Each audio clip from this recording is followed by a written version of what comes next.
Hello and welcome to the German EX Prix of World EX presented by Biela Racing Team EURONICS. It's the final round and the super final, of course, at the Nürburgring. We are here in the beautiful Eifel and you can see Erhan Jajowski here doing some laps. It's his first time today in World EX and here you can see all of the drivers. The lineup for today, it's Alice Picariello is back again together with Erhan Jajowski for RIG. Patrick Niederhauser is back again. And of course, the one and only Frank Biela is there driving himself today. And yes, it's the German EX Prix. So Biela Racing Team EURONICS presenting the race. Here you can see the two cars, Huddle and Russell, in the beautiful team space of Biela Racing. So, hi guys, my name is Luisa. Welcome to the last round of World EX. Time has flown so fast. Oh my god, it's so special today. Yeah, as you can see, I'm today alone at my commentary box. Martin, unfortunately, is ill, but he's in the chat. So maybe join the chat on Twitch or on YouTube so you can join the conversation. Yeah, so we will continue with the quarterfinal one.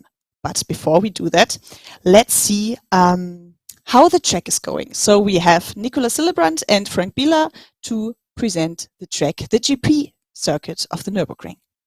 Nürburgring is definitely one of my favorite racetracks, no doubt, because I started my career at the Nürburgring more or less. I mean, those days in the smaller categories it was mainly Nürburgring, Hockenheim and Zolder, maybe, especially in Formula Ford, it was good fun.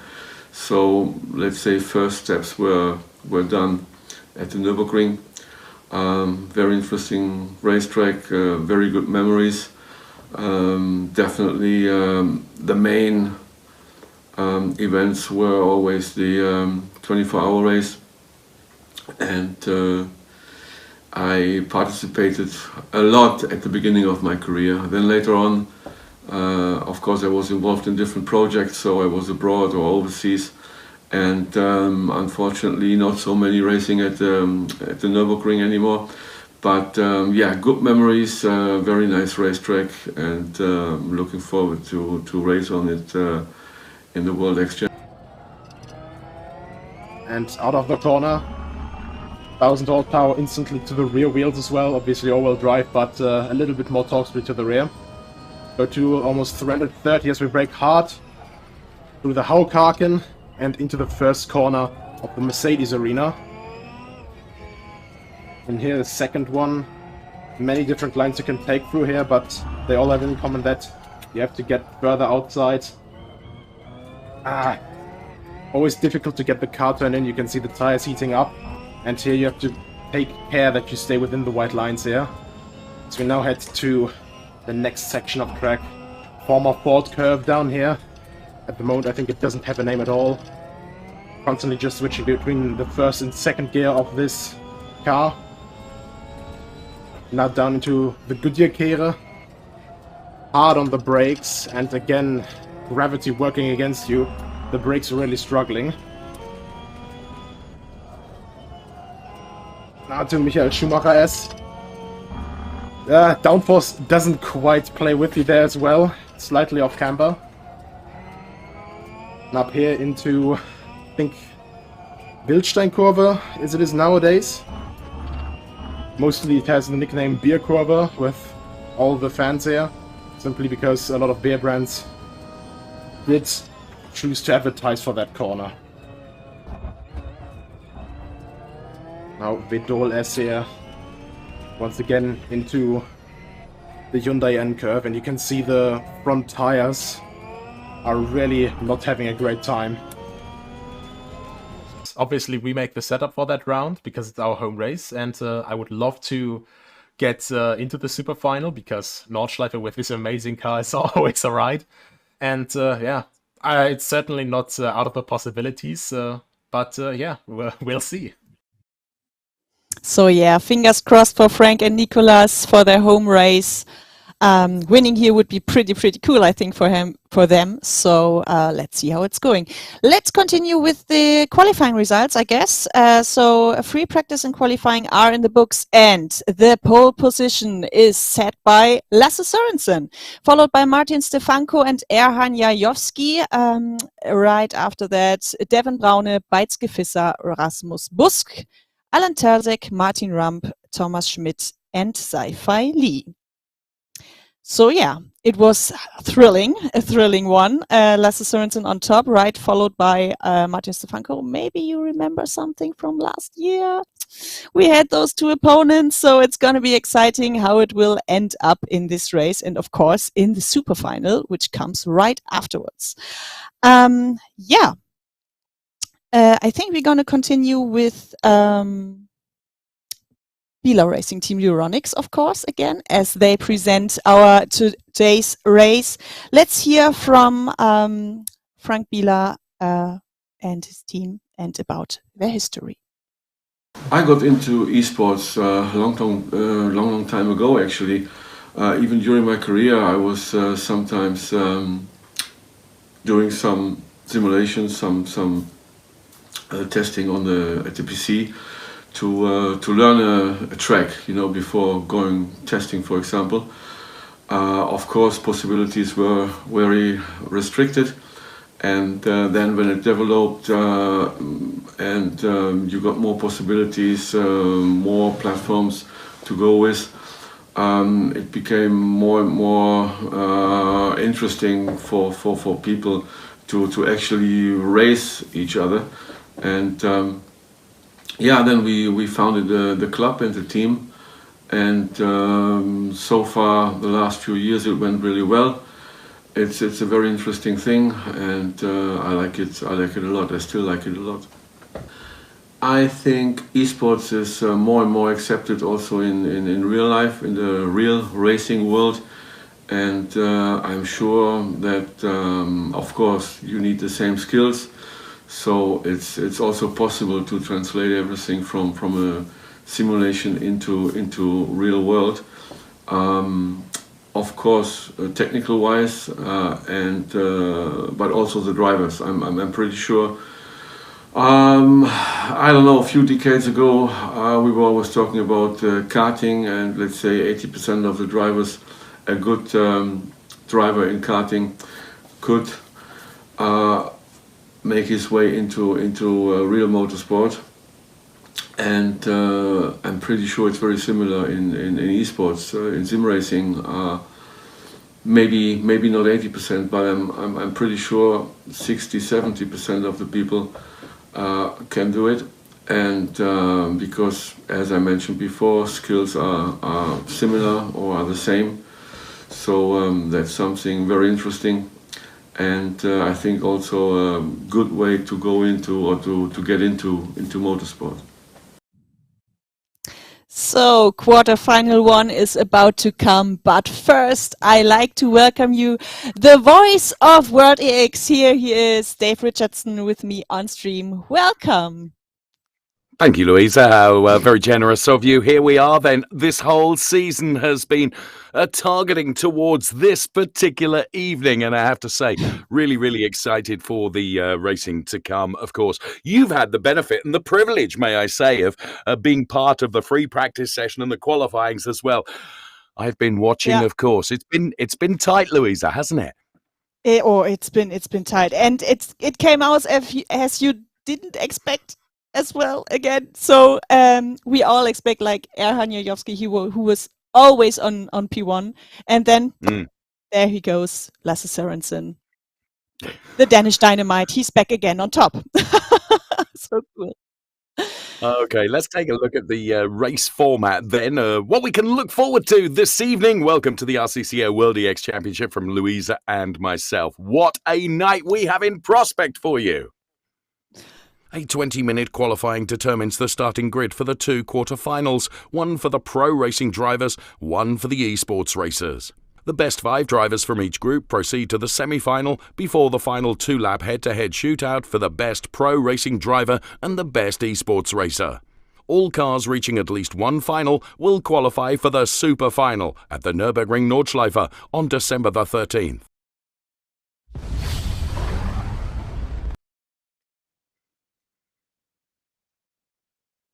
Here we go then. Hold on to your hats and any other loose clothing you may have about your person, because we're going into quarterfinal number 1. P1 Lasse Sorensen, P2 Bijtske Visser.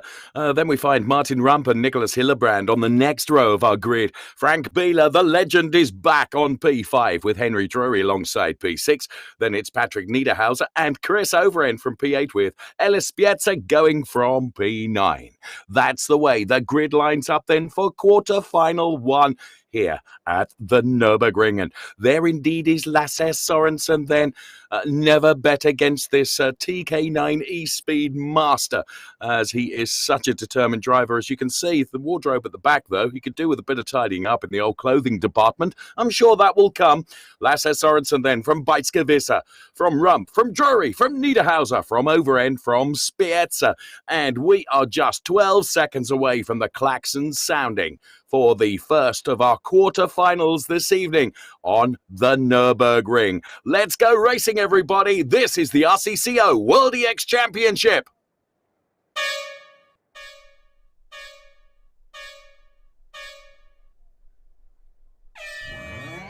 Held for a little while then as the cars head down towards the first right-hander then, which is something of a pinch point here at the Nürburgring with Lasse Sorensen then proving, oh my goodness me, he held on to that beautifully. He got a tag from the rear.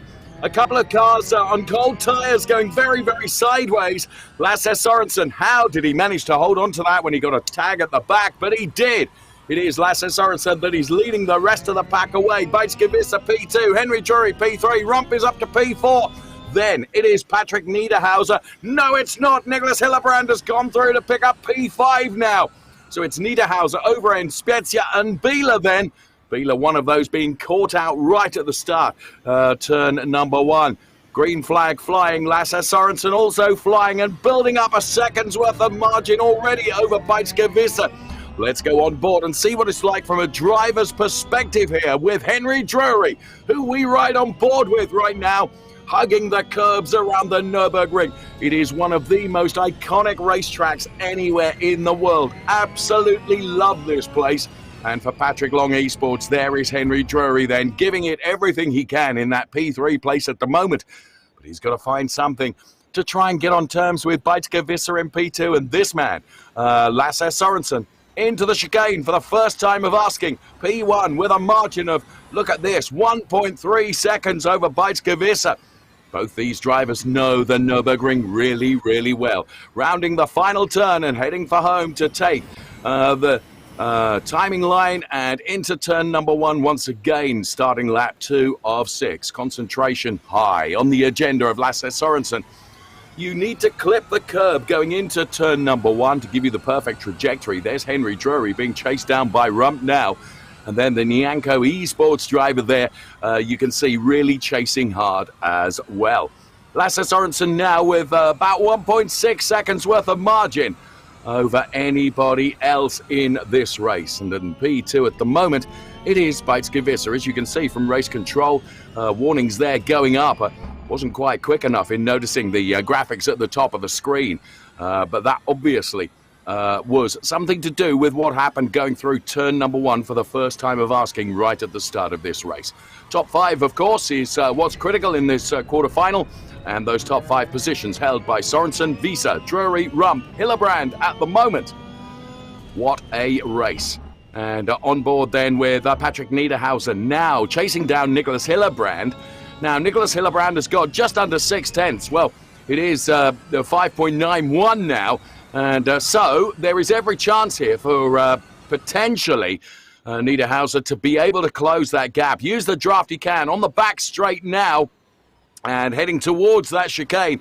You can see how close they can get under braking here. We're on board now with Rump chasing down Henry Drury, who is in P3 at the moment. And you can see Henry Drury taking a really interesting line around the final turn. And the gap just a couple of tenths between the two of them now. Can he get a bit of a draft going into turn number 1? Dives for the inside line. Here does Rump.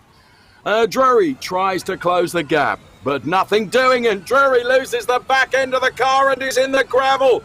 Absolute curtains for Henry Drury. Now that has changed quite significantly the order, because now P3 Rump, P4 Hillebrand, P5 Niederhauser. So there's there's Lasse Sorensen, I beg your pardon, who's got kind of nothing to worry about at the moment because he's got 2.3 seconds worth of margin over Beitske-Visser, who's P2. Then it's Rump, Hillebrand and Niederhauser. Let's ride on board right now with Rump. We can see what it's like from a driver's eye perspective in these wonderful cars that are such a handful to drive and drive successfully, which is why I take my hat off, were I wearing one, to all the drivers that compete in the RCCO World EX Championship. That's an interesting line through the chicane. No advantage gained. Well, after saying that, of course, some time may have been gained here, so Hillebrand may just be looked at by race control for shortcutting the chicane there. Now we ride once again on board, going behind the paddock here. There is Chris Overend then, hard at work in his simulator, running in P6 at the moment, and he is a couple of seconds down on Patrick Niederhauser, the WRT racer, of course, WRT having so much success this year. So Chris Overend in P6 needs to really wrestle that 2.2 second gap down. Well, he's done it to 1.9 now, make that 1.8 as we cross the line to start lap 4 of 6. So there is potential time for Chris Overend here. In an ideal world, he would need Patrick Niederhauser probably to make something of a mistake. Whether that's going to happen or not, your guess is as good as mine. One man that doesn't make a mistake generally is this man, Lasse Sorensen, leading by very nearly 3 seconds over Beitske-Visser, who's steadfast in that P2 position.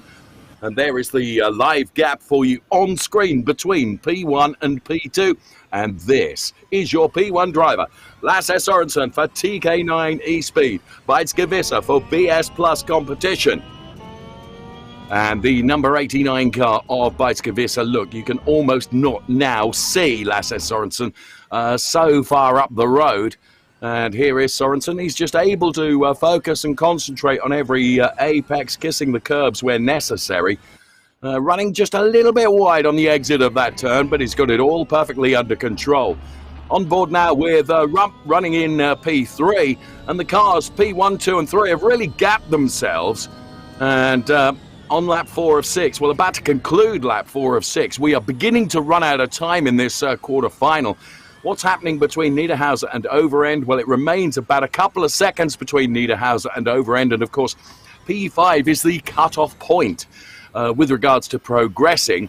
And there you can see it's another fine shot then of drivers hard at work inside their simulators and driving these wonderful machines. A little bit of sparks coming off the front splitter there that you could see as you dive into that turn number 1, which you continue to run downhill, and it's almost like a hairpin coming back on you as a right-hander. So on board with Nicolas Hillebrand right now, who is chasing down Rump ahead, and here you can see really accelerating hard the power in these wonderful cars. This is the fight that's going on between P3 and P4. As you can see, Martin Rump has got a sizable comfort margin of 1.5 seconds as Nicolas Hillebrand uses every piece of skill that he's got in his armory to control these wonderful cars. Fastest lap came, of course, from Lasse Sorensen, 1:37.249. And he leads by very nearly 5 seconds now over Beitske-Visser.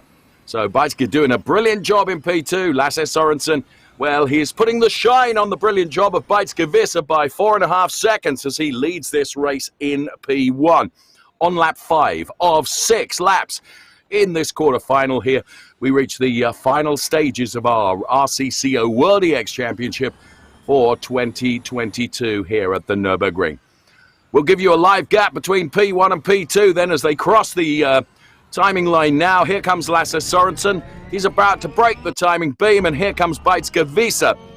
So let's get a look at the live gap then. 4.7 exactly between P1 and P2. Martin Rump P3, Nicolas Hillebrand P4, and Patrick Niederhauser remains in P5, with the gap between Niederhauser and Overend increasing just a little bit.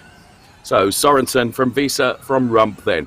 And we are on lap 6 of 6 in quarter-final 1. Live from the Nürburgring. This is the RCCO World EX Championship with all the drivers gapped a little bit here. Perhaps with the exception of the unfortunate Frank Biela, who got involved in the first lap skirmish.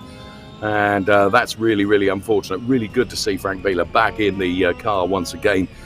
And we ride on board again to give us a driver's eye perspective of these wonderful cars as we race for the climate here in the RCCO World EX Championship, with Lasse Sorensen now extending his margin to just a tad over 5 seconds over Beitske Vosse. And Lasse Sorensen has really got this all really rather nicely sewn up, barring any disastrous mistakes in the final few turns. And I'd be absolutely amazed if any of those were to come. We split the screen so you can see him inside the simulator, and also we could see how every input is working in the car as well. Into the chicane for the final time of asking, bouncing the car across the curbs. Just one more turn to do, and it will be yet another victory for Lasse Sorensen as he heads towards the checkered flag. And he completes quarterfinal 1. Lasse Sorensen wins by just under 5 seconds from Beitske Vosse. Then it is going to be Martin Rump that should take P3. Indeed he does, ahead of Nicolas Hillebrand. And critically, Patrick Niederhauser, who occupies the final qualifying place. P5 ahead of Chris Overend, Henry Drury. Then it will be Spezia. And of course we lost Frank Biela earlier on, which was a great shame. So quarterfinal 1 is done and dusted. And Lasse Sorensen then once again is victorious. Nothing surprising there. We know just how skillful and how talented Lasse Sorensen is.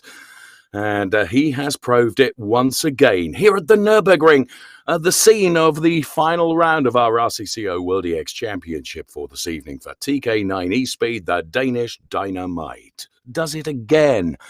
Absolutely brilliant to see. And he really was commanding in that quarterfinal, no question about that.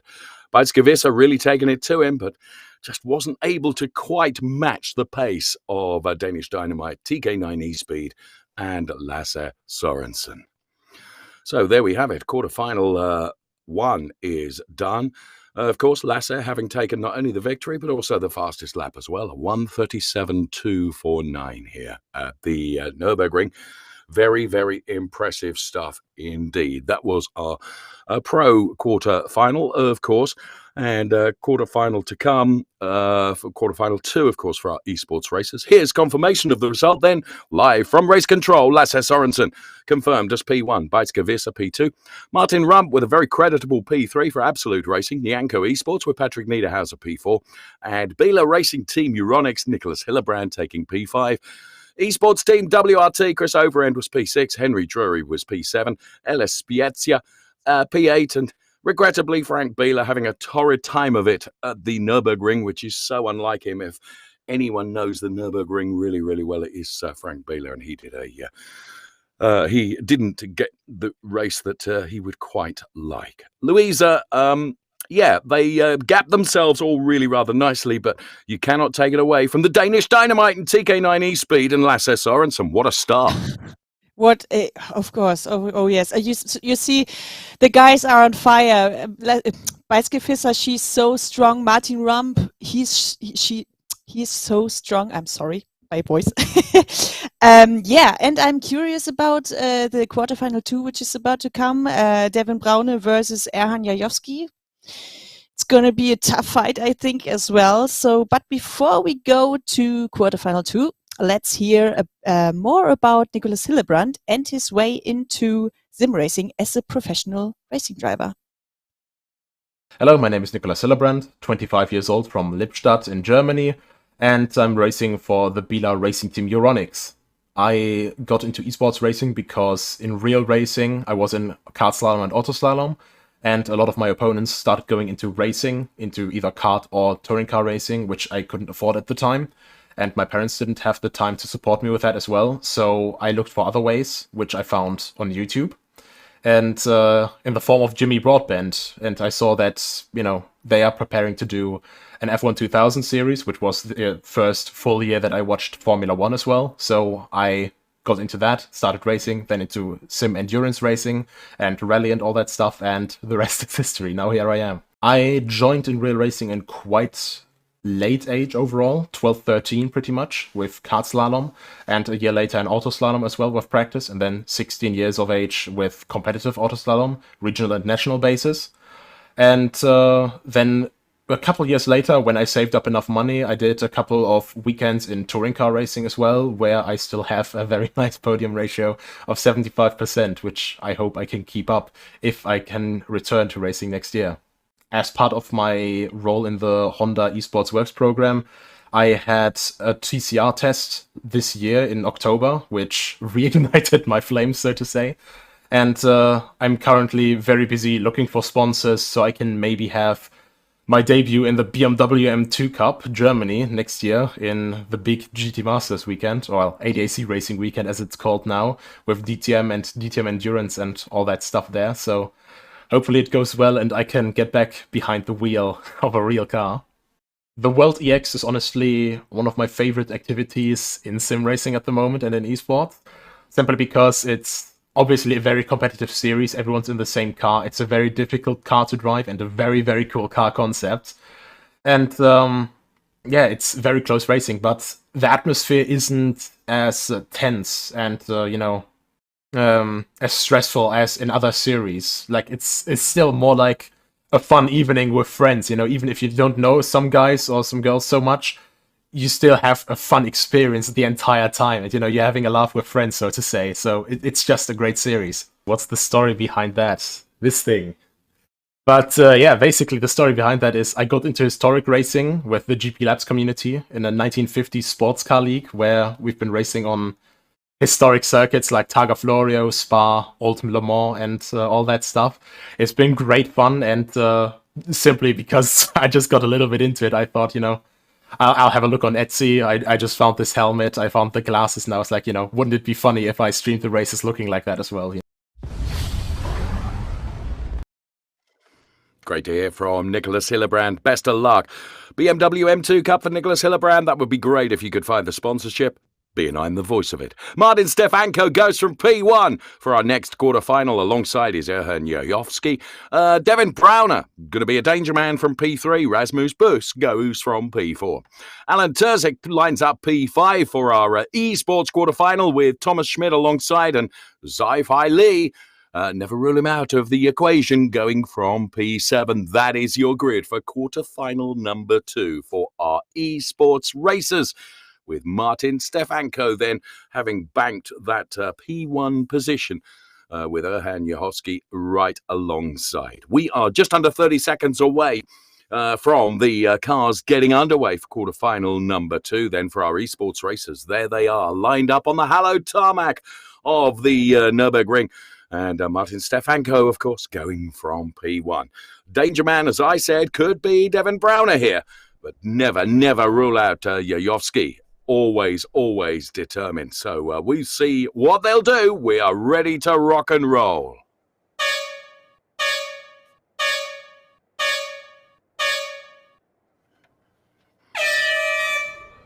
Okay, who gets a good start here? Well, you can see Devin Browner diving for the inside line right at the very start of the race, out of his grid box and straight to the inside line. There's a little tag on Yoyovsky, and that puts Browner in that P2 position. Good save there. That was a big hold.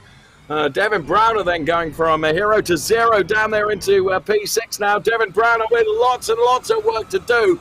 Now, whilst everything was breaking out behind, Martin Stefanko was able to just nail the start and get away. Yoyovsky is going to chase down, though, and we're on board with him right now.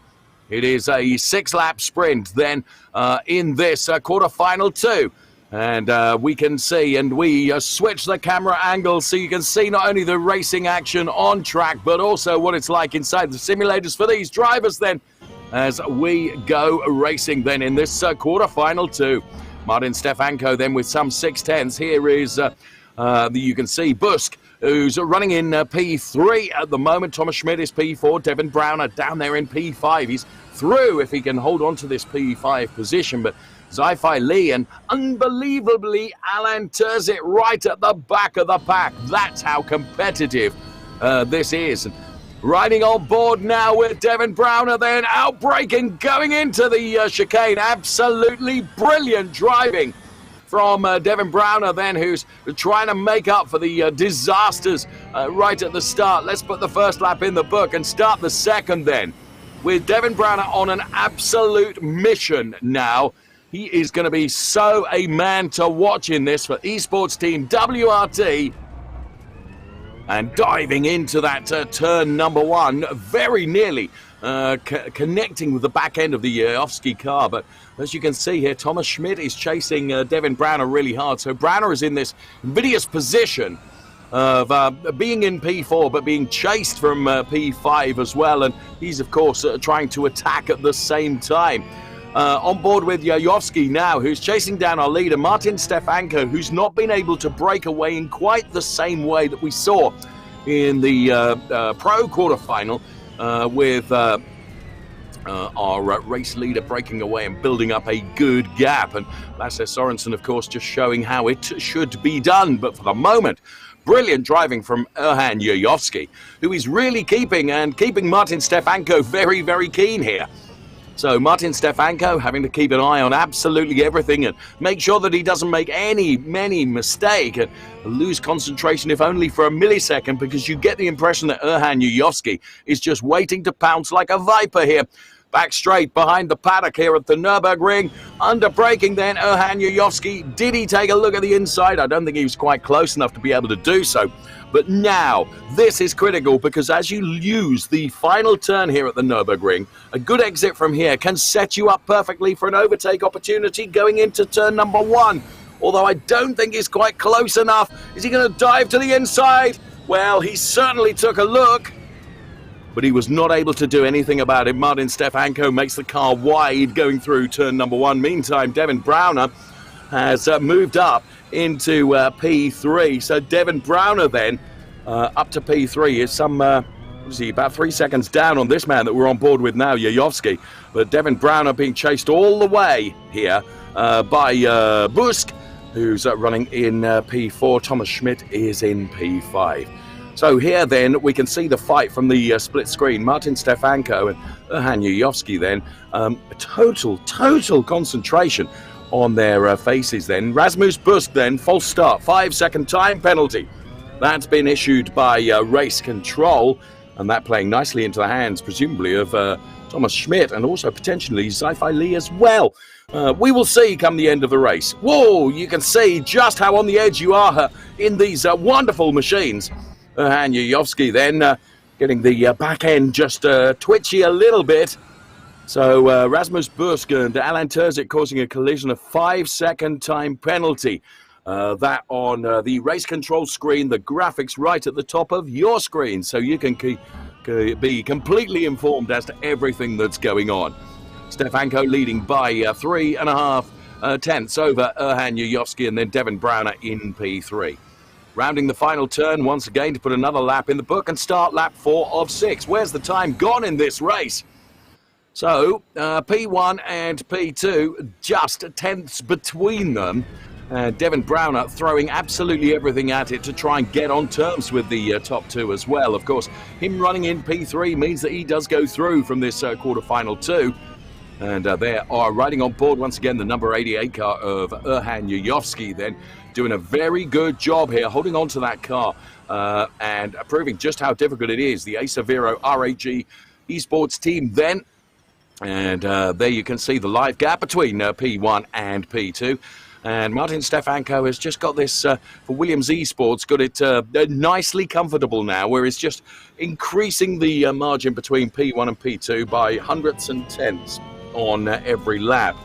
And we are on lap 4 of 6 now, running downhill before this right-hander here at the Nürburgring. And you can see all the steering lock being used before you're back on the gas once again, climb uphill, then take as much speed through this left-hander as you can. Then it very quickly becomes right once again. and Thomas Schmidt and Zai-Fai Li then running P5 and P6 on the track. Bear in mind, penalties potentially to be awarded. The fastest lap of a 1:36.854 sits with our P2 driver at the moment, Erhan Yuyovsky. What a big sideways moment going into the chicane there, carrying so much speed. That was really enjoyable to watch. I'm not absolutely sure it was the quickest way into that chicane, but using everything you can, and a bit of sideways is always entertaining for us then. And we're on lap 5 of 6 in this quarter-final 2. These are our esports stars, our esports racers in the RCCO World EX Championship, and this is one Mr. M. Stefanko being chased by Yuyovsky, who we ride on board with right now. And as you can see, the gap has just increased to just a tad over 1 second now between Martin Stefanko and Erhan Yuyovsky. Proving that Martin Stefanko has just done everything right in the laps that he has driven thus far, and just kept that margin between himself and Erhan Yuyovsky in a position of reasonable comfort, where Martin Stefanko, I'm not going to tell you he's going to relax over the remainder of this lap plus one more to come. Of course he isn't. He is going to go for it, pedal to the metal. Riding on board right now with Devin Browner, who has Rasmus Busk within his sights. Devin Browner P4, Thomas Schmidt P5, Zai-Fai Li is P6, and Alain Terzic, almost unbelievably, is P7. So Alain Terzic then involved in a skirmish right at the start of the race. And that is why Busk picked up a penalty. But of course, none of that helps Alain Terzic, who we know just what a talented driver he is. Stefanko from Yuyovsky, from Busk then P1, 2 and 3. And Martin Stefanko heading towards the timing line now. And we'll start the final lap. It's lap 6 of 6 now. Martin Stefanko 1.5 seconds to the good over Erhan Yuyovsky. Then it is Busk, Browner, Schmidt, Lee and Terzic. That's the way it looks in quarterfinal number 2. The RCCO World EX Championship. We are live from the Nürburgring. Hope you're enjoying this as much as we're enjoying bringing it to you, and the drivers having a great time out there and driving supremely on the Nürburgring. Don't forget, of course, the big super final to come tonight on the Nordschleife. Yes, 21 kilometers of hallowed tarmac. Erhan Yuyovsky then that we're watching right now, and he is still chasing down Martin Stefanko, but Stefanko has done a really creditable job here and just quietly gone about his business and built up that margin to 1.6 seconds over Yuyovsky. Then it's Busk, Browner, Schmidt. Same deal applies, of course. Top 5 go through, and at the moment they are Stefanko, Yuyovsky, Busk, Browner and Schmidt.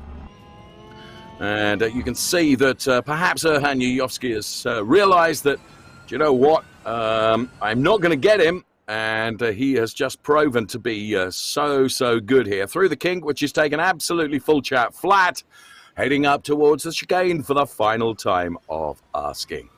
So to complete this quarterfinal number 2 then, and it's going to be a fine victory for one Mr. M. Stefanko, and we know just what a good driver he is.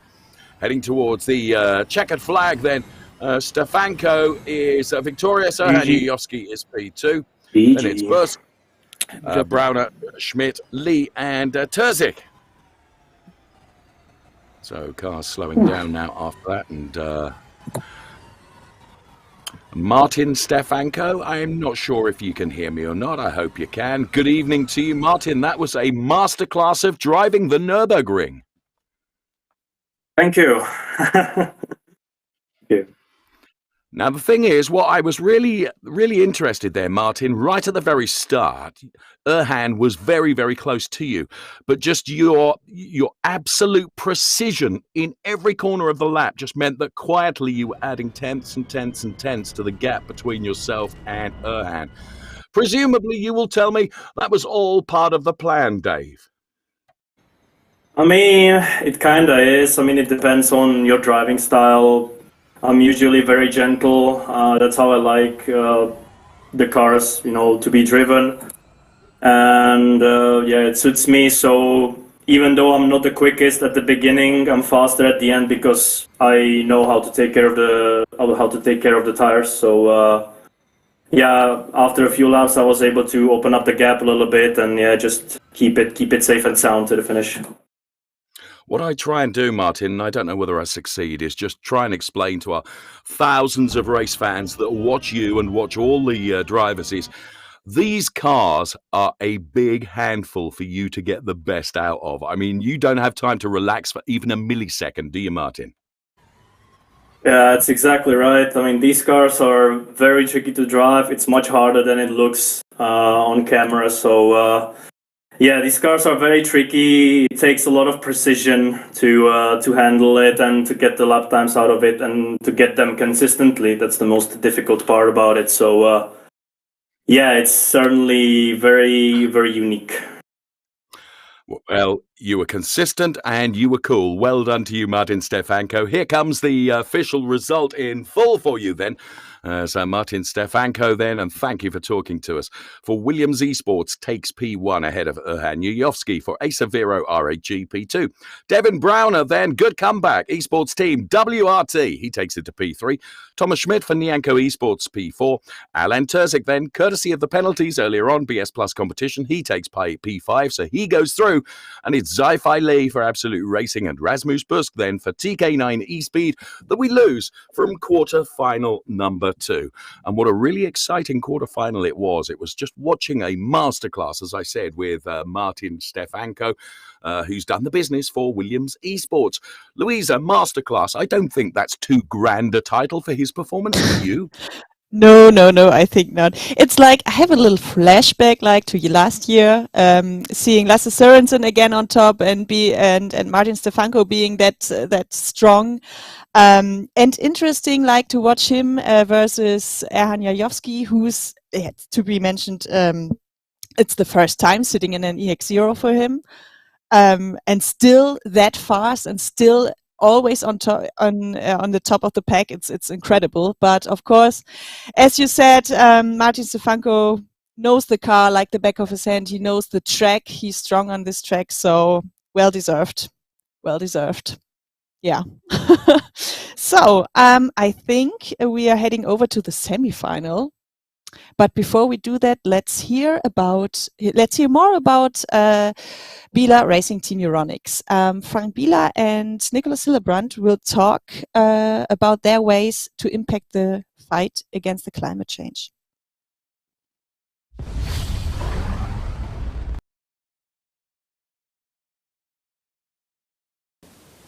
I think it's a very important message, of course. I mean, with the classic motorsports, like my generation knows it, we get definitely more and more criticism, and things have to be more sustainable.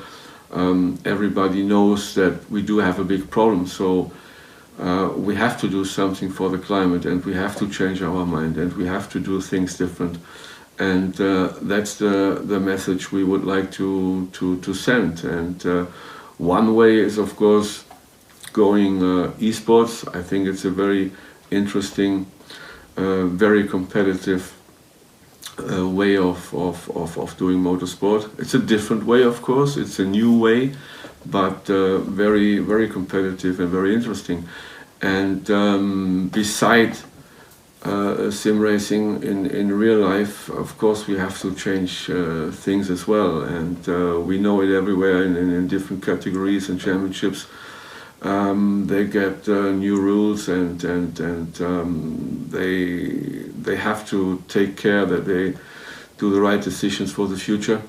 And I think with the project World X Racing for the Climate, we might be a part of it. Well, we should be a part of it, and that's why we are here, and that's why we want to send that message. Well, I am trying to take the train more often. Climate protection obviously is very important to all of us. For me, it's very important that we do it in a sustainable way, not just for the planet, but also for the human communities, because obviously forcing new policies without people being able to afford to, keep living in the normal standard under these new policies is also quite difficult. So I think innovation and pushing new technologies and hydrogen and synthetic fuels and stuff is very, very important. And I really hope that we can push more towards that. And Planted is obviously one of these great programs where you plant a lot more trees, which are obviously very important for turning carbon dioxide into proper breathable oxygen for us. And hopefully that can do a little bit to offset stuff like what's going on in the Amazon forest. In real life, I do not have too much experience with e-mobility on the private side. Definitely with Audi driving experience. I get in touch with it a lot, of course, and we also do a lot of scenic drives, which is mainly electric or e-mobility right now, of course, with the latest models and products. And it's definitely the future. It's a nice way to travel, there's no doubt. I know that a lot of people think and say, that's only something for smaller cars, for the city and so on. Of course, in the big cities it makes a lot of sense, but it also makes sense in any kind of mobility, individual mobility. So that's what we do there, and it takes a bit more planning and maybe organization if you do a longer trip. That's down to infrastructure, which is quite okay right now, but still not where it should be. Not there where it should be. But I think that's definitely the future. And so far, when I get in touch with it, it's very impressive and very interesting.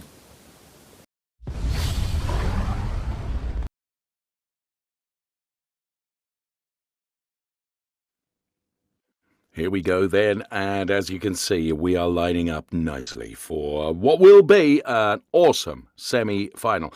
Going from P1, Lasse Sorensen, alongside is going to be Martin Stefanko. Beitske Visser and Erhan Yayovski, both going to be danger drivers from P3 and P4. Martin Rump and Devin Browner do not rule them out of this, going from P5 and P6, with Patrick Niederhauser and Thomas Schmidt going from P7 and P8. Nicholas Hillebrand and Alan Terzic then on the fifth row of the grid, they occupy P9 and P10. Don't want to predict this one. This is going to be a real blast and a real dash for cash, metaphorically as well. 5 laps to come of awesome racing from these drivers. Martin Stefanko then easing himself into position, ready to contest this semi-final. So too is Lasse Sorensen, as you can see. And we are now but 22 seconds away from the start of this semi-final, where critically it's the top 2, of course, that will count when it comes to the checkered flag. Just 5 laps to prove who is going to be P1 and P2 on this Nürburgring circuit. This is the RCCO World EX Championship. It's faster Here to comes refuel the car. semi-final. Tries to find one of the Teslas, the fast charge spots.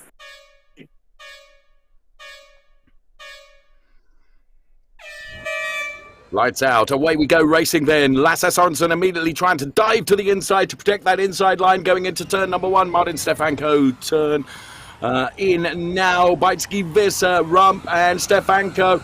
Beitske Visser getting the better of Martin Stefanko through turn number 1. So Beitske Visser into P2. Martin Stefanko now P3. But of course he is still the best of the esports racers. So at the moment, Lasse Sorensen then, will he do exactly as he did in the quarterfinal, and that's just escape up the road, and no one is going to be in contention of being able to unseat him from P1. Well, only time will tell. Here is Beitske Visser then chasing down Lasse Sorensen, and Erhan Yayovski now is into that P3 position and therefore becomes the best esports racer in the early stages of this semi-final, ahead of Martin Stefanko. Then it's Devin Browner, Alan Terzic, Thomas Schmidt, Patrick Niederhauser, Nicholas Hillebrand and Martin Rump then. That's the way the cars are at the moment, as one to get through the gravel then. So Martin Stefanko then has got to be past Yayovsky. So he is the one with the big pressure on his shoulders then. And we've seen just how good Martin Stefanko is. There he is. And you can see, as cool as the proverbial cucumber. But he's got to overtake, and he's got to overtake Erhan Yayovsky then. And we ride on board with Martin Stefanko then. Now, of course, if Erhan Yayovsky could get tied up fighting with Bitzke-Visser, which would be absolutely futile and completely unnecessary, but what it will do, it will play nicely into the hands of potentially Martin Stefanko. Not quite close enough to dive to the inside, but of course Stefanko has got Devin Browner right up his trumpet as well. So do bear that in mind. That will have something of an impact, undoubtedly. So Martin Stefanko is trying to attack, but he's also got to think about defending potentially as well from Devin Browner. So a big work to be done for Martin Stefanko. Potentially Erhan Yayovsky just letting the back end of the car out a little bit. Bitzke-Visser still running in P2, but of course Bitzke needs to be by Lasse Sorensen to be able to qualify to go into that final. Race control then, Devin Browner and Martin Rump causing a collision, 5-second time penalty. There is Bitzke-Visser then. Currently running in that P2, but he's already 1.7 seconds down on Lasse Sorensen. I always find Bitzke-Visser's driving position really interesting. She takes a very relaxed, laid-back attitude to it, but nothing laid back about her driving potential, that's for sure. So big sideways moment there for Erhan Yayovsky that allows Martin Stefanko to get perhaps just a little bit closer. This is going to be potentially the fight of this entire semi-final. As Martin Stefanko under braking, then you see the front end of the car just looking very twitchy. That's disaster for Martin. Absolute disaster for Martin Stefanko. As he lost the back end of the car, he now finds himself in P9. So at the moment, as it is, it's Lasse Sorensen and Erhan Yayovsky who are in the gun seats for this semi-final. But where is Devin Browner relative to Erhan Yayovsky? Well, Devin Browner's, of course, got a penalty. Alan Terzic then, potentially, but he's a couple of seconds down on Yayovsky. Oh my goodness me, how exciting is this? One thing that is not in contention at the moment is Lasse Sorensen. He's 2.5 seconds up the road. And Bitzke-Visser, whoa, you can see their big sideways moment there for Alan Terzic. That's allowed Devin Browner to go past Alan Terzic. And that was Terzic's back end stepping out. And that allowed Devin Browner to go by. So as it stands at the moment, we are on lap 3 of 5. So we've got the remainder of this lap, plus lap 4 and lap 5 to come for Lasse Sorensen and at the moment Erhan Yayovsky, who are the P1 and P2 in their respective categories. That is pro drivers and esports racers, both of which are doing an extraordinary job, including Lasse Sorensen here, who, as you can see, has got very nearly 2 seconds up on Bitzke-Visser, who is running in P2. And P2 is meaningless for Bitzke because she needs to be the best of the pro drivers. And to be the best of the pro drivers, got to get by this man, Lasse Sorensen. And at the moment, Lasse is just increasing his margin 10th by 10th as we start lap 4 of 5. Just 2 laps left to run in this semi-final in the RCCO World EX Championship here live from the Nürburgring. Riding on board with Erhan Yayovsky now, and Erhan is right on the tail of Bitzke-Visser, as you can see. And actually, Erhan can afford perhaps just to not fight Bitzke too hard, doesn't want to make a mistake, doesn't want to make any unfortunate contact between himself and the P2 driver, which is Bitzke-Visser at the moment. He's got enough of a margin over Devin Browner, and of course bear in mind penalties to come as well, and Alan Terzic is just a few tenths behind Devin Browner also. So you can see that Bitzke-Visser, though, he's under real pressure now from Erhan Yayovsky. He's going to go for this. He's a racing driver, of course he is, and therefore he wants to go by Bitzke-Visser. Esports versus pro drivers here. There's Bitzke now. You can see the different angles that the drivers prefer to race at here, with Bitzke-Visser altogether looking much more relaxed. And as we were, big save from Erhan Yayovsky. carried a little bit too much into that turn, but he saved it beautifully and held on to it. And once again, he reels in Biela like she is the end of his metaphorical fishing line, if you will. So into the final turn then, here on the Nürburgring circuit, and heading towards the timing line to start what will be lap 5 of 5. For the drivers, Lasse Sorensen and Biela and now Erhan Jujovski. Now, Lasse Sorensen and Erhan are the drivers that would go through then. Best pro driver, best esports racer. And Biela stuck right in the middle between the two of them. But actually, P2 means nothing in this semi-final, this wonderful concept that is the RCCO World EX Championship. With Lasse Sorensen once again just proving his absolute skill out there on track and leading Biela by some 2.3 seconds. Now, of course, that gap does flatter Lasse a little bit because Biela has had the rearview mirrors full of Erhan Jujovski, certainly for the second half of this semi-final, and therefore, for the pride of being P2 on track, has really been defending from Erhan Jujovski and continues to do so. You can see how you ride the curves through these S's here and just hold on to the car now. If memory serves me, that's where Erhan just got a bit of a wobble on last time, or perhaps it was this turn here. And he managed to save the car, and you can see they're very, very twitchy. These EX0 cars are extraordinary to drive, as told to us by Martin Stefanko earlier on, talking of which, Martin Stefanko down there in P7. So Erhan taking a look at the outside of Biela, nothing doing. Biela closes the door and says, you want to come by? You're going to have to work even harder than that, Mr. Jujovski. As Lasse Sorensen heads towards the line, he takes a victory in semi-final. And he goes through, and Erhan Jujovski goes through for our esports race 2. Let's listen into some of the conversations. Oh, that was a fun fight, Martin. It's pretty good. Sorry, Martin. Like, it didn't even feel like I touched you. You just went around. No worries. No worries. So final in lap of my professional career. It was a blast. Well, probably. Thank you. And we can hear from Nicholas Hillibrand. So if it's the final in lap, burns on rubber. One pro, one esports? Yeah, one pro, one esports. Okay. Yeah, so Lasse, we're going to try and check in with Lasse Sorensen now. Hopefully, Lasse, you can hear us. This is Dave in comms here. Lasse, I said earlier on, you've just proven 2 masterclasses here at the Nürburgring. Brilliant driving, friend. If I had a hat on, I would take it off to you. Brilliant driving. Yeah, thank you very much. Yeah, it was 2 good races here. I got a good start in both the races, so yeah, it was just about maintaining the gap, and it worked out really well. So just focusing on hitting all the apexes, which can be quite hard in this car. So yeah, let's keep it up for the final. Now, Lasse, forgive me saying this, but do you come into this thinking I've got unfinished business here following last year? Well, yeah, obviously I want to win. That's what we are here for. So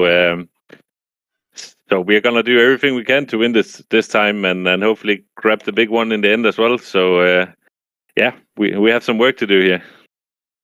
Well, you know what? You have proven just how determined you are tonight. We've always known, and we do know just what a brilliant driver you are, and to represent TK9 eSpeed. Of course, you have the pride of the team on your shoulders as well, Lasse. And actually, that's quite a big weight of responsibility as well, isn't it? Well, yeah, it's a big pressure, and also I know Tom is watching from his home, so.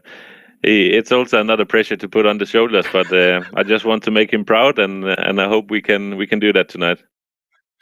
I'm sure Tom is feeling very, very proud. And good evening to you, Tom. We know that you're watching. We're going to bring you the full results now as we look at the Danish Dynamite TK9 E-Speed and another stellar performance from Lasse Sørensen taking P1 for TK9 E-Speed. Beitske Visser on track, P2 for BS Plus competition, but critically going through with the Acer Vero R8G Esports racer Erhan Yujovski ahead of Alan Terzic, Thomas Schmidt, Martin Stefanko, Devin Browner, Nicholas Hillebrand, Patrick Niederhauser, and Martin Rump then completing the top 10 from what was a truly awesome semi-final, Louisa. And I can see there that you're gasping for breath. Such excitement in the racing this evening. Yes, of course it is. It was so stunning. Like, you have not only one battle, you have two battles to watch, like Lasse Sørensen versus Beitske, and then sorry. Oh, okay. Yeah, no, you're absolutely right, because what's really interesting about this, and I find it sometimes a little bit difficult to keep on top of, because of course in the semi-final with the best pro driver and the best esports racer going through, for poor old Beitske Visser, who is an awesome driver and could so easily be my second wife, although she doesn't know that, and it's possibly best that she doesn't. Let's hear about that later on. P2 kind of means nothing, does it, Louisa? And actually, Beitske, I think, has been throughout when we've seen her racing this year. She is such a racing talent. Yeah, she was so strong. Today was such a strong day for her. She was so strong in the free practice, in the qualifying, and now always on top of the pack. And yeah, it's so unfortunate, but as you said, she was relaxed. She was chilled. She's doing such a great job just with this coolness. It's so cool to watch always.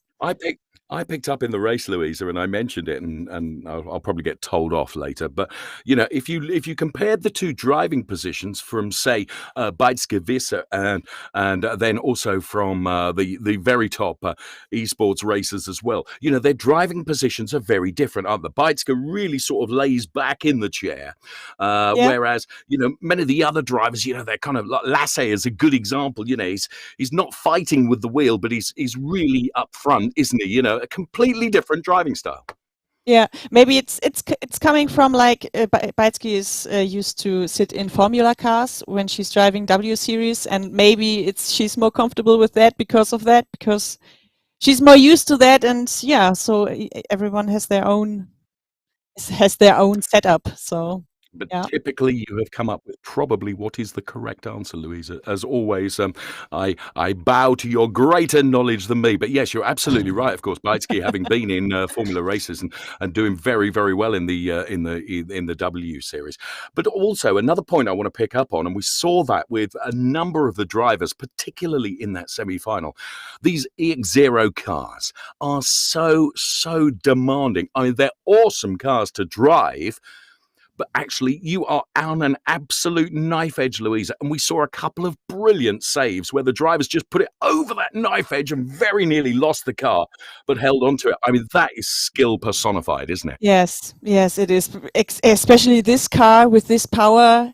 I mentioned before, it's like it's an electric Thunderbolt. It's so difficult to drive, even for new guys. And yeah. Well, there he is, the Danish Dynamite of TK9 E-Speed. As always, lovely to talk to Louisa. And this is the grid then. Lasse Sørensen, P1, Erhan Yujovski going from P2.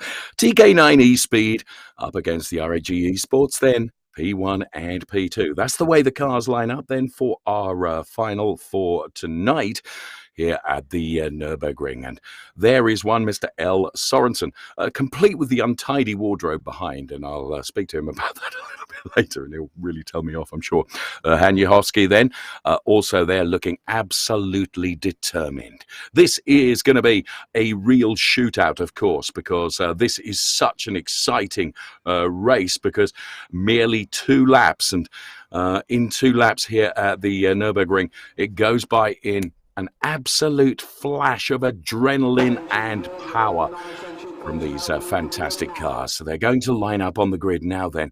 And of course, I do remind you that we have our wonderful super final to come as we roll out the RCCO World EX Championship for 2022 here at the Nürburgring. So one car on the grid already, just waiting for Lasse Sorensen to come and join us as well. Erhan Yujovski then, and Lasse Sorensen, P1 and P2. Just 20 seconds away from the start of our final. Lasse looking as cool as a cucumber, and I really reminded him of the pressure that he's under tonight, which is perhaps a little bit unkind of me, but he knows I do it in the best spirit possible. 3 seconds until the starting klaxons. Here we go.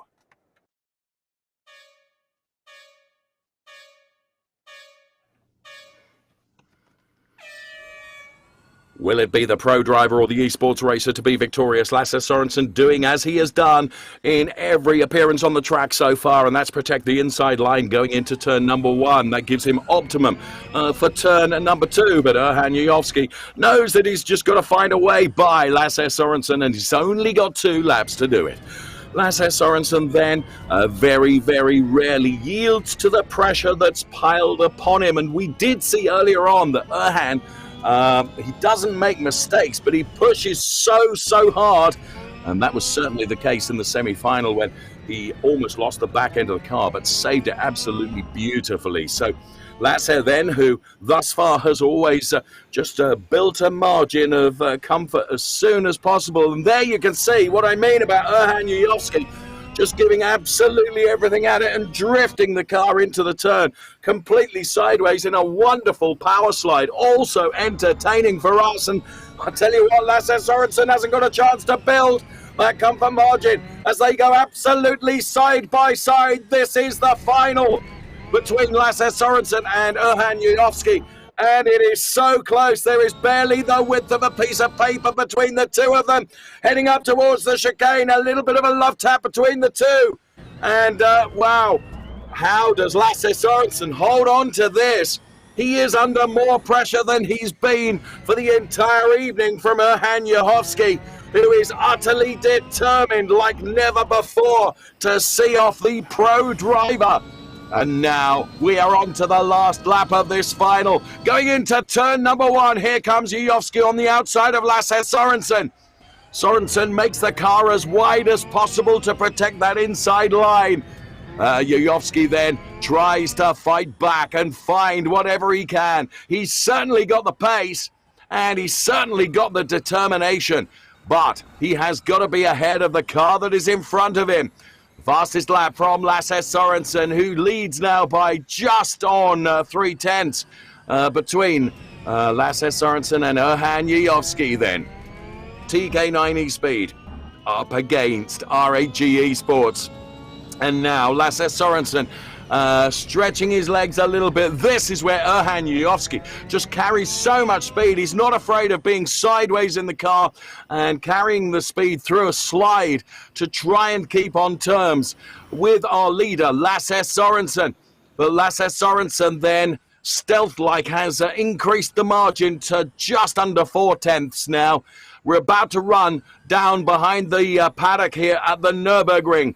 Through the kink, which is taken absolutely full chat flat. There it is. And now it's going to be Yujovski. He's only going to have the chance in this chicane now. It's going to be the final opportunity for him. I would suggest they both bounce across the curbs. Surely Sorensen has done enough here. You can see Yujovski trying to drift it all the way around the outside. It's the slower way around the turn. And race, Lasse Sorensen is victorious. I thought it was one lap.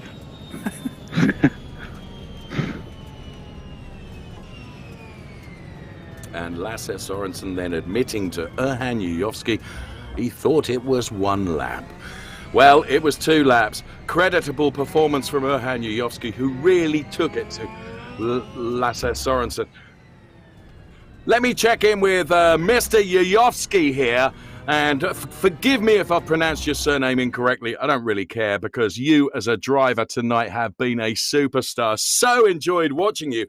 How can you control that car absolutely sideways? You've been thrilling to watch, Erhan. Yeah. I mean, in terms of the surname, you pronounced it as it should be, so good job on that. But yeah, this car is kind of crazy. It's very difficult to control. As the race progresses, the tires give up and you slide even more, and it gets even tougher. But yeah, it's fun. Congrats to Lasse for winning as well. That's very magnanimous of you, and you have really entertained us tonight, as indeed has Lasse Sørensen. Of course, Lasse, you and I were in conversation just a couple of moments ago. I think in the first part of the first lap, my goodness me, he was really throwing everything at you. You know, you had to be on your mettle, didn't you, Lasse? Yeah, I mean, Erhan is obviously a really good driver. So also congrats to him. I mean, the first time really in the car and doing such an amazing job. That's really really enjoyable to see.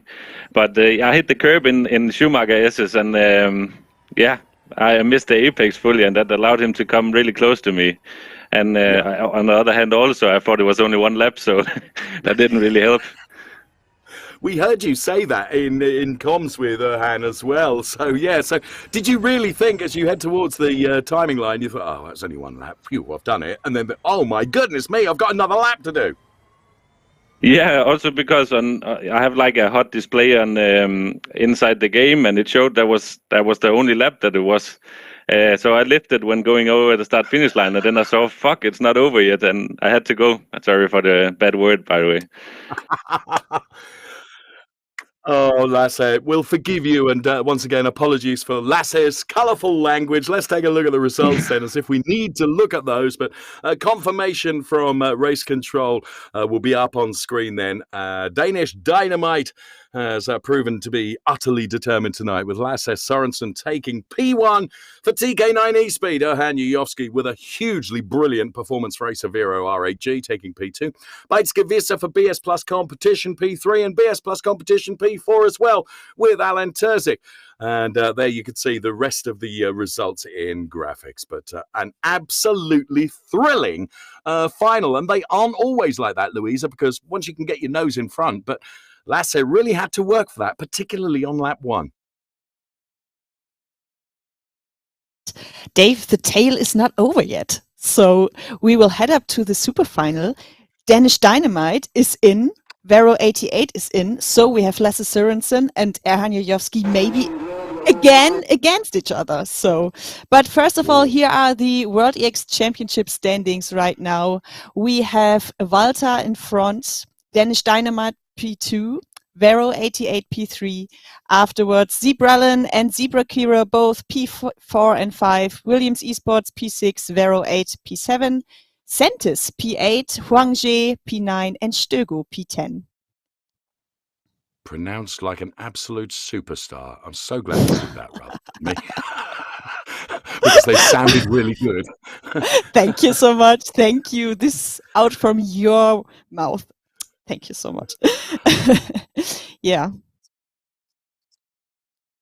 So, super final still to come, of course, Louisa. So, lots yet to look forward to in our program this evening.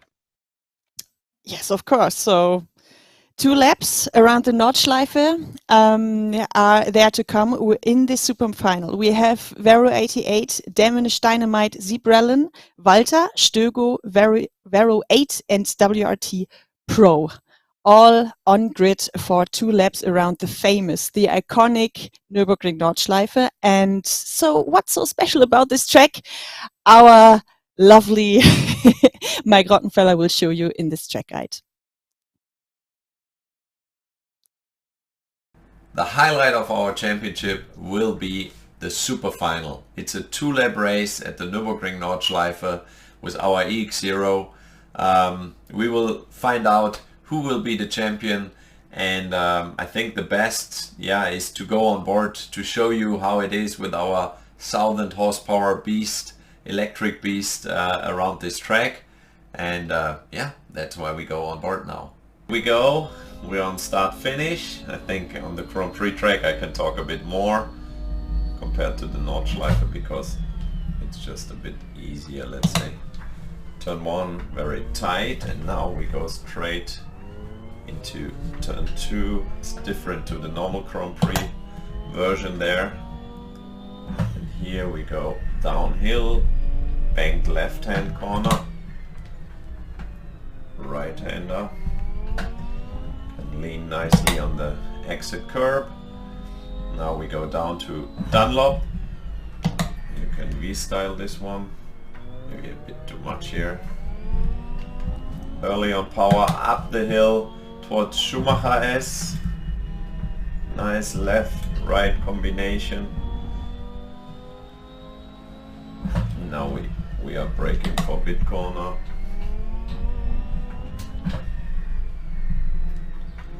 Right-hander here. Going downhill, and we can see already on the left-hand side, let's say part of the Nordschleife where the forest is. Last chicane here. And now we are heading onto the Nordschleife. Here we go, very bumpy on the braking, and you can see already the difference. Just a little bit of grass next to the line, and then you have the guardrails straight away, so you can imagine every mistake here usually ends up in tears. We are in Hatzenbach right now. Nice combination.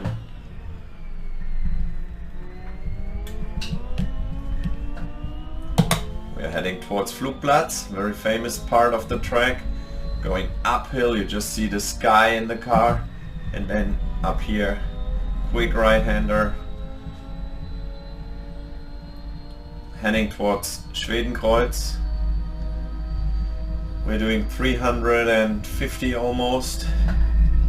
This one is just flat. And then now we are going downhill into a compression. It's called Fuchsröhre. It's completely flat out, and then up again. Quick left-hander. This is called Adenauer Forst, I believe. And then now we have a little bit of a almost straightaway. Metzgesfeld 1, it's a quick left-hander, and 2, it's a bit more tight. Little crest here, nice banking, and then this one is tricky, left, right, and now we are in like a double or triple right actually. Braking for Wehrseifen. It's the slowest part of the track, slowest corner. Going towards Breitscheid. We're actually going over a bridge here, underneath is a normal road. Exmühle. Up the hill, heading towards Niki Lauda corner, where he had his violent accident back in the day in Formula 1. Braking. Bergwerk. Now we go up the hill, all the way flat out. Can relax a bit, breathe a bit.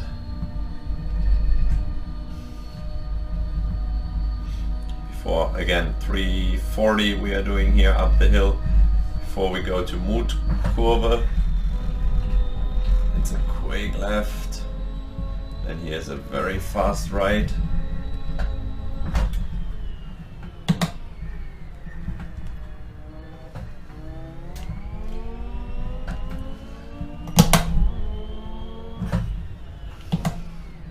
This is called Carousel. It's like a roller coaster. A lot of banking, very bumpy, and now this is almost flat. This is the highest part, the highest altitude of the track.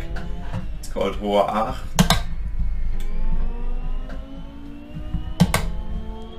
And then we go down again to Wippermann. And use a bit of curb here. Now we go to Brünchen. Here you have a lot of fans usually. During the 24 you can smell all the barbecue at night around the track in the car. This left-hander here it's very slippery usually. And again over a crest, and now we are heading towards Flansgarten 1. It's a jump actually, a little bit of a jump, and then Flansgarten 2. Again the car gets really light.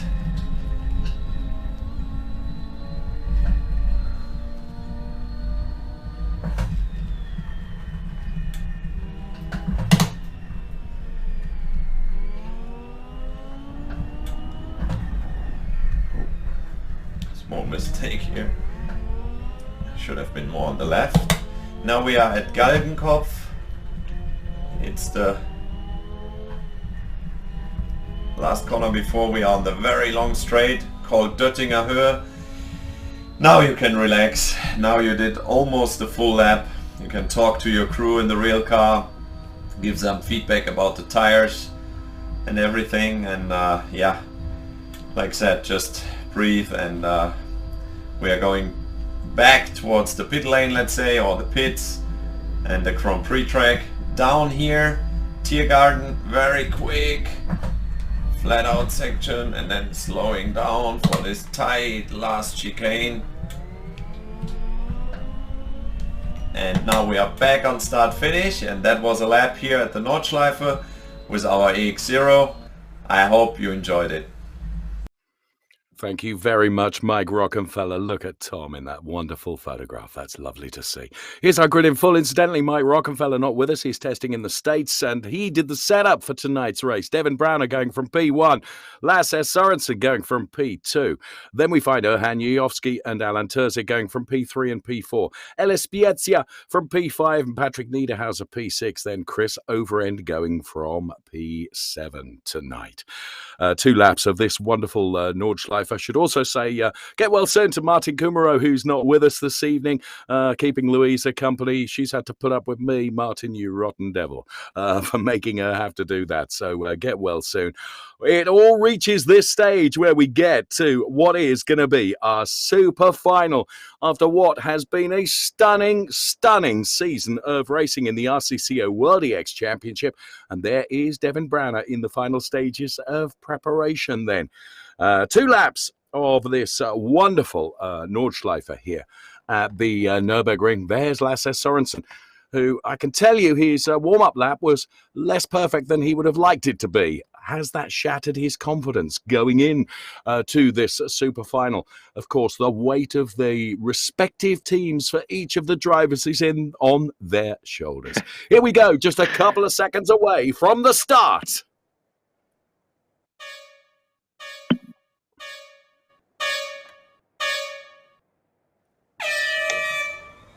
No. A very good start from Lasse Sorensen. Less of a good start from Devin Browner. Is he able to get to the inside? No. Lasse Sorensen is through on the inside potentially here. Tries to squeeze Devin Browner. But as we go racing now for the first lap, Devin Browner is able to show a clean pair of heels to Lasse Sorensen. For the moment then, of course, this is the Nordschleife that we will be racing on for our super final in the RCCO World EX Championship, where anything can happen, and it probably will. So Devin Browner from Lasse Sorensen, then it's Erhan Yujovski, Alan Terzic, then it's Ellis Spiezia, Patrick Niederhauser and Chris Overend in P7 at the moment. All the drivers for their respective teams having earned the right to be in this wonderful, wonderful super final then. So, of course, the Grand Prix circuit being used first of all, and then joining the Nordschleife for the first of 2 laps around the extraordinary 21-kilometer roller coaster, which features some 73 turns. Yes, 33 left, 40 right, and Mike Rockenfeller, having set up these cars for the Nordschleife, having just given us an example of just how difficult it is. And as you can see, Alan Terzic absolutely determined here to try and move himself up the order. As we go on to the Nordschleife then for the first time of asking, as Chris Overend gets by Ellis Spiezia to pick up P6. And Devin Browner trying to stretch his legs a bit from Lasse Sorensen.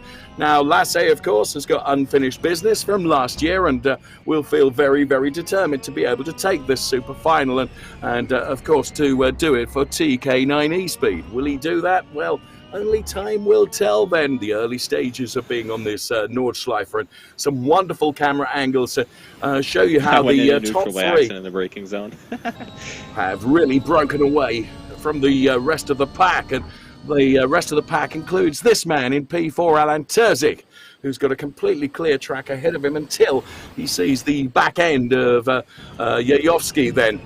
So where is Lasse Sorensen going to try and pounce on Devin Browner? And is he going to do it on this lap, or is he going to do it on the second lap? We will see. So these wonderful EX0 cars then. And here comes Lasse Sorensen now then, taking a look at Devin Browner, but Hanya Hosky is right on the trumpet of them as well. Now, tight left-hander here. Straight into the right-hander every moment of concentration. You could see when Mike gave us that example lap of this Nordschleife, there are a couple of places here where you can just take a breath and focus and concentrate on what you're doing inside the car. But there's so many twisty parts of this Nordschleife circuit. I've had the privilege of being driven. Oh, and Alan Terzic, a big save there in P4, proving just how difficult A, these EX0 cars are to tame, and B, how this Nordschleife will bite you on the bottom as well. I was about to say I've had the privilege of being taken around the Nordschleife at some ridiculous speed by a pro racing driver who shall remain nameless for fear of embarrassment, as he took me around the Nordschleife a couple of years ago, and I have to say it's one of the most thrilling experiences I've had in a racing car. So Devin Browner leading by just under 5/10 from Lasse Sorensen, who is busy defending from this man, Erhan Yahovsky, who is P3. So the fight between WRT and TK9 E-Speed. Crazy. Yep. What the hell? And I'm the one who can't save fuel. Wow. Crap. It was more interesting for me to shut up for a moment so you could hear the drivers talking among themselves here. And Lasse Sorensen is really under pressure, you know, from Erhan Yahovsky. Really interesting to watch here. We're on board with Yahovsky now, as Lasse Sorensen does get a bit closer to Devin Browner now, following a mistake then. Carousel, I think this is really bumpy, and you really feel it when you're in your car. Knocks the fillings out of your teeth. And now you can see Erhan Yahovsky really pushing as hard as he can, but overtaking is at a premium here despite the length of this Nordschleife circuit. If you know it like the back of your hand, then presumably that does give you something of an advantage, I would say. And look how hard Devin Browner is really battling with his steering controls on this circuit then. And there's Lasse Sorensen as we split the screen. We can give you both the drivers in P1 and P2. And we are on board with Erhan Yahovsky at the moment, running in P3, Alan Terzic behind. Then it's Niederhauser, Overend and Spiezia, all taking part in this wonderful super final. And they've all earned the rights for their team to be in this super final and deserve such credit for that and for giving us such great racing and entertainment throughout the season. This season 2 of the RCCO World EX Championship. Such a privilege to be a part of. It must be an absolute blast to be able to drive in it. Whoa, Lasse Sorensen just holding on to that car. The very point where Mike said as you go over that crest, the car becomes really light. And that was proven there by Lasse Sorensen, who managed to hold on to the car and did so really well. Erhan Yahovsky seems to have made perhaps a small error somewhere, because Alan Terzic has gone through to pick up that P3 place we can see from the graphics on the left-hand side of our screen. But meantime, Devin Browner and Alan Terzic now on the Dottinger. This is where Lasse Sorensen will get the benefit of the slipstream off the back of the Devin Browner car. And Lasse Sorensen goes through. And there you can see that's always where the slipstream is going to be of benefit. And of course, what Devin Browner needs to do is try and repay the favour. Now, into the final chicane then, before you rejoin the Grand Prix circuit, of course, for the second lap. And the final lap in our super final, as the cars are about to do their final lap in this super final. And it's now Lasse Sørensen to the right-hand side of your picture, leading Devin Browner, who's to the left-hand side of your picture.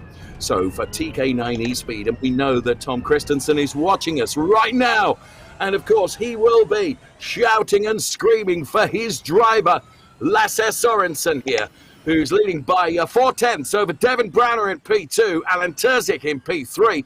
Then it's Erhan Juhovski, Patrick Niederhauser, Chris Overend, and Ellis Spiezia. As the cars then start their second and final lap on the Nordschleife there. Devin Browner, he knows precisely where he can use the slipstream effect, because that's precisely what Lasse Sørensen did last time around. Will Lasse have played his trump card arguably one lap too soon? And there's only 2 laps. We will see. So Sørensen, who feels hard done by, quite rightly, from last year when he was so good and pipped, of course, by Martin Stefanko, he will be determined to seal it tonight, here, live from the Nürburgring Nordschleife. This is the RCCO World EX Championship Super Final, and this is the final lap. Onto the Nordschleife, big lockup. As Devin Browner does control the car, you can see he used every single degree of steering angle that he had to hold on to the car. And Lasse Sørensen, of course, is trying to build a margin between himself and Devin Browner, so that when it comes to a place like the Dottinger Höhe, that Lasse Sørensen will be far enough ahead that Devin Browner is not going to be able to take advantage of the slipstream. One assumes that is Lasse's plan. 1.1 seconds now ahead of Devin Browner, who we ride on board with. So Devin Browner, of course, doing a great job here for Esports Team WRT. He has been a standout star this year. P3 is Alan Terzic for the BS Plus competition team. And it is Lasse Sørensen that's leading now by 3.6 seconds over the P3 car of Alan Terzic. He's got a margin of 1 second over Devin Browner, who we ride on board with right now. It looks like it's more than a second, doesn't it? But Devin Browner just really clattering across the curbs there as he tries to get on terms with Lasse Sørensen. Sørensen doing everything he can just to build every single centimetre of tarmac he can between himself and that man, Devin Browner, that we saw on screen. Lap 2 of 2.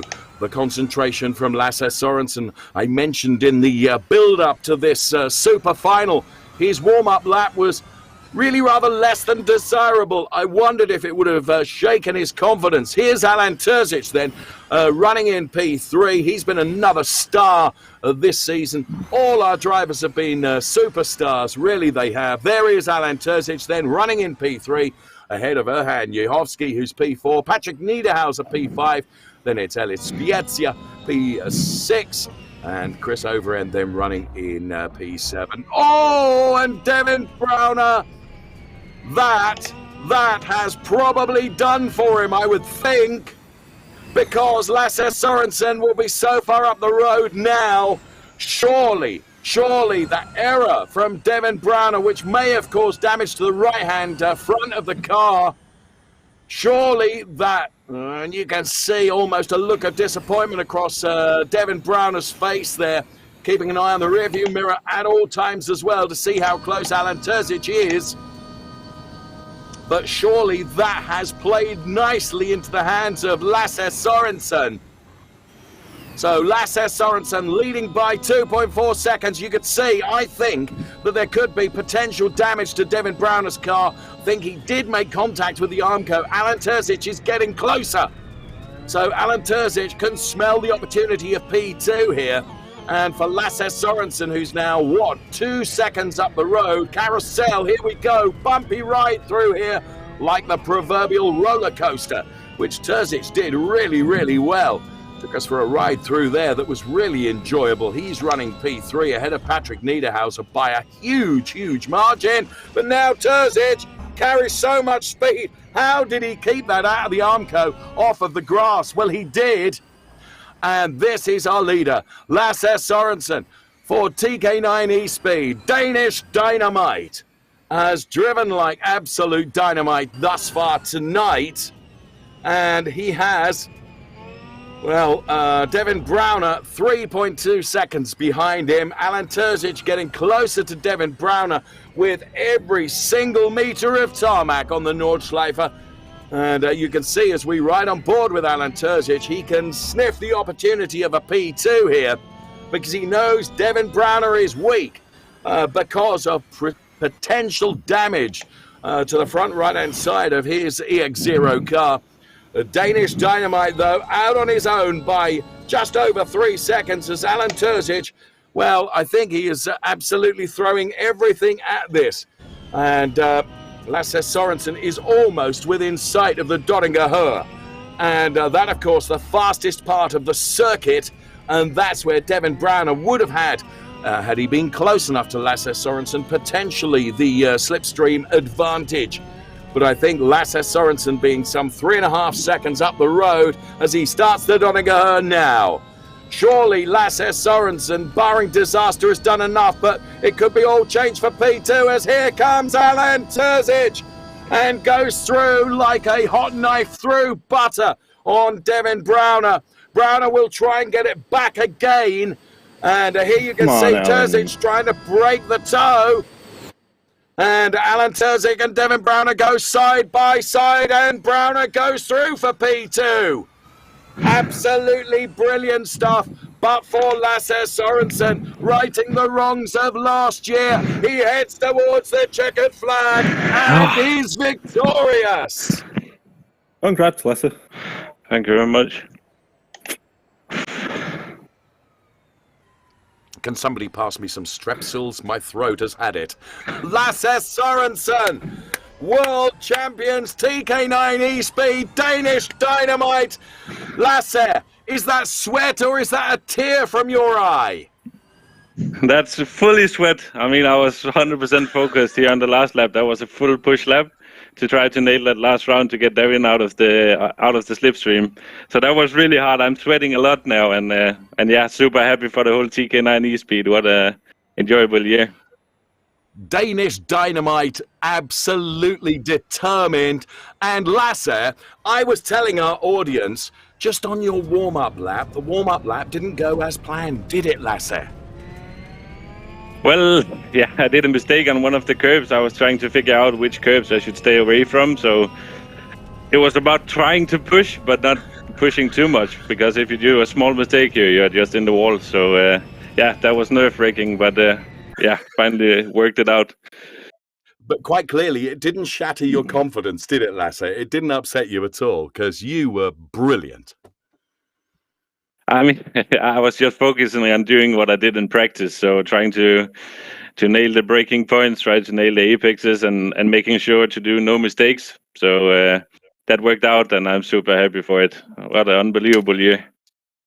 It has been an unbelievable year and a brilliant year for the RCCO World EX Championship. Of course, I said earlier on, you want to right the wrongs of last year because, you know, if I had any money, which Lasse, you know that I don't have any money, I'd have bet it on you because you were so dominant during the course of the year.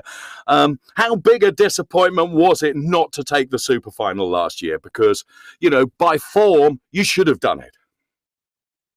Yeah, I mean, it's a hard track to win the super final. And I mean, if you do just a slight mistake, you're out of the race.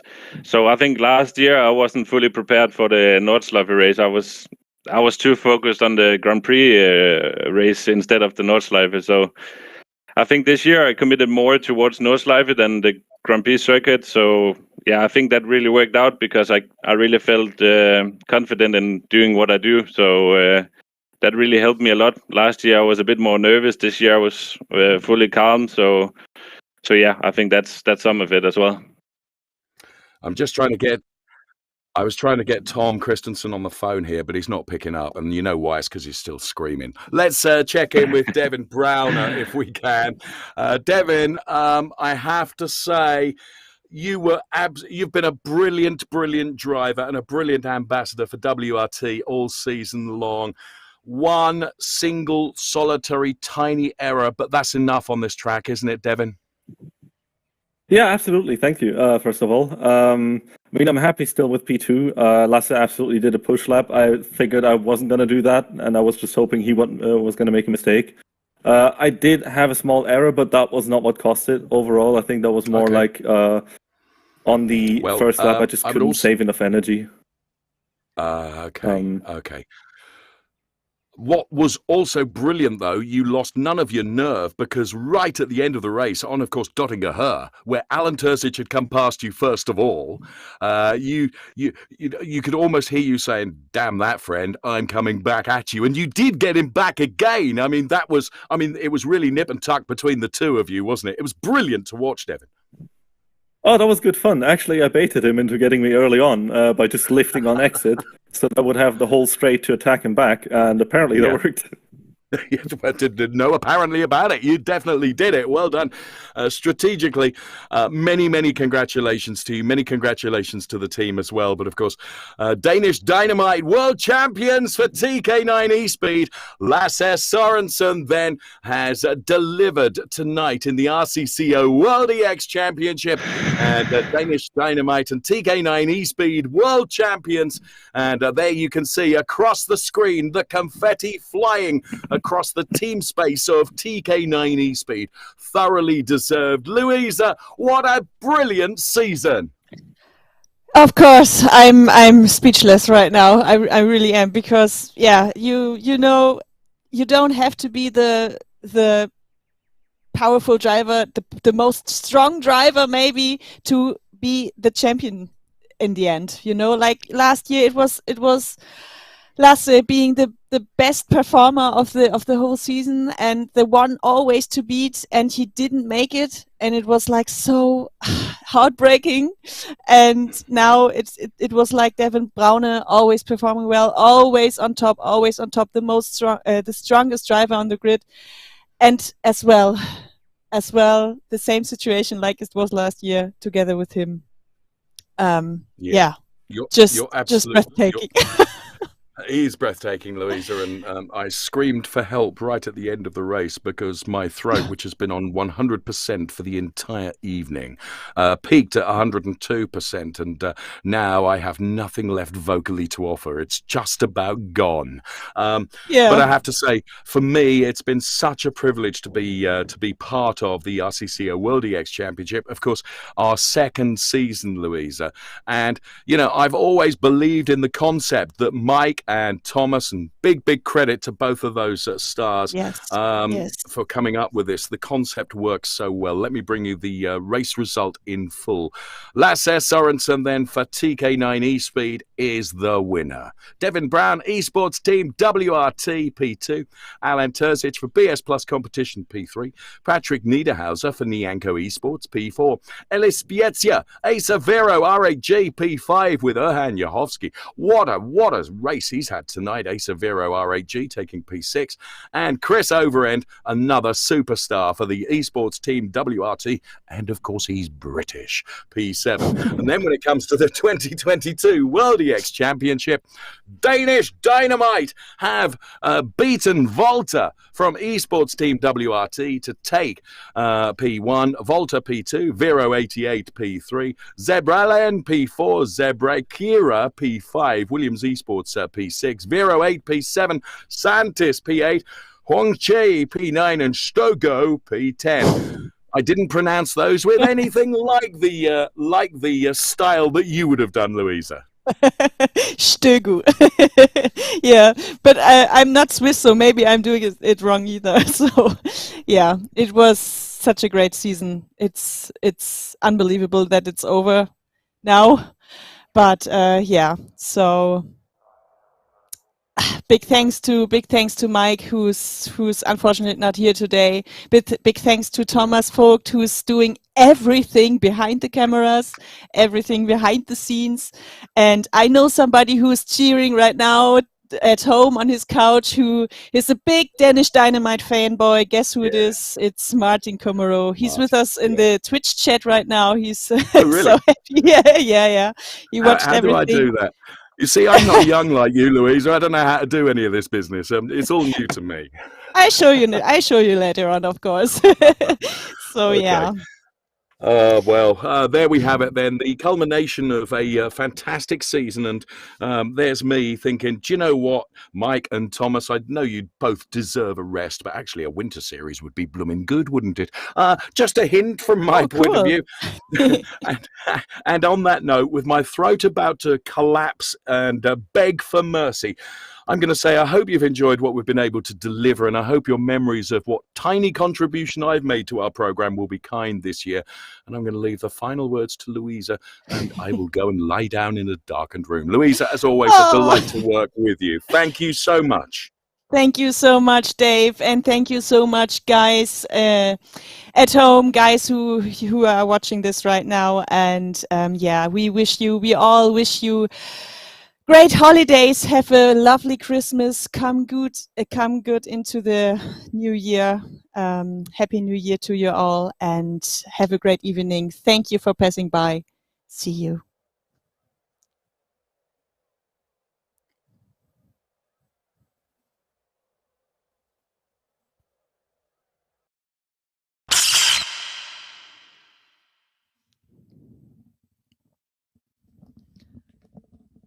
Oh.